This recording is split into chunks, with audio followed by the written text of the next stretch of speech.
¿Qué tal amigos comiqueros? Bienvenidos a un nuevo episodio de esta serie que nos dedicaremos a contar la historia de los monstruos de Marvel antes del especial de Halloween que tenemos preparado para el deleite de todos ustedes. Y hoy descubriremos cómo los monstruos de Marvel evitaron la censura del Comics Code para llegar a ser lo que fueron en esos años 1950. Capítulo 1. La llegada del Comics Code.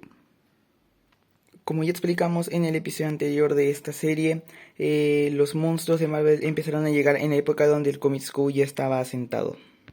Solo podemos decir que en ese tiempo el bullpen de Marvel ya estaba asentado y fue en esos años 1950 cuando los empleados más representativos de este editorial comenzaron a llegar a sus filas. Vamos a hacer aquí un inciso, ya que si quieren conocer cómo se creó el Comics Code o cuál fue su origen, pueden ver nuestro video que ya tenemos aquí en nuestro canal, aquellos inolvidables TVOs.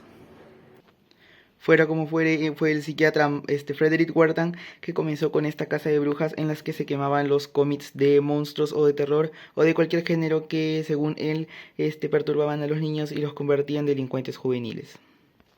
Y debido a esto fue que las distintas editoriales de cómics se unieron y crearon un sello de autocensura denominado el Comics Authority, que incluso llegaron a lanzar un cómic para explicar en qué consistía esto y que pudiera estar a información de todos los pares de la época, que en ese entonces eran los años 1950 y principios de los años 60. Esta asociación tendría por nombre el Comics Code Authority, que tendría su sello en cada portada del cómic para indicar que era apto para los niños o apto para todo público. Este cambio en las historietas tuvo un impacto muy grande en la sociedad e incluso llegó a aparecer en programas de televisión durante mediados de los años 50, ya que esta empresa se creó en el año 1955. Incluso se cuenta la leyenda que un ejemplar de Strange Tales, que fue lanzado por la antecesora de Marvel, Atlas Comics, fue expuesto en el Senado de Estados Unidos y para comprobar las investigaciones que el Dr. Wertan había estado realizando durante principios de la década. Y fue así que se descubrió que la serie más vendida era a su vez la más peligrosa para todos los niños y público en general. Fue en ese entonces cuando Martin Goodman decide cerrar su distribuidora Atlas Comics para reducir costos en su tirada de ejemplares de historietas durante esos años.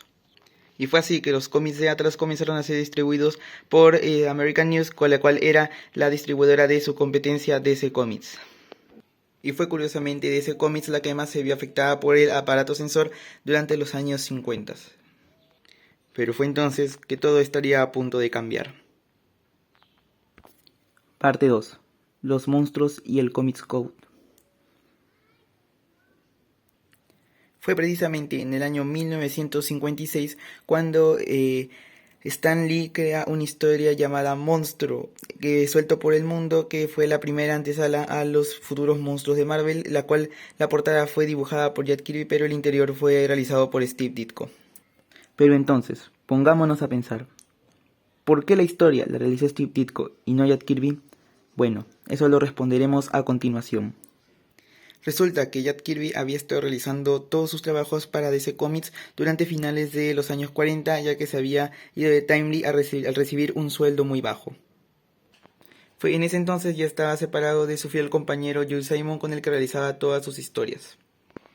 Fue en ese entonces también que Jack Kirby hizo un trato con Martin Goodman para realizar algunos trabajos para su empresa de cómics. Y entonces poco a poco fue realizando pequeñas historias para las antologías que esta última estaba publicando.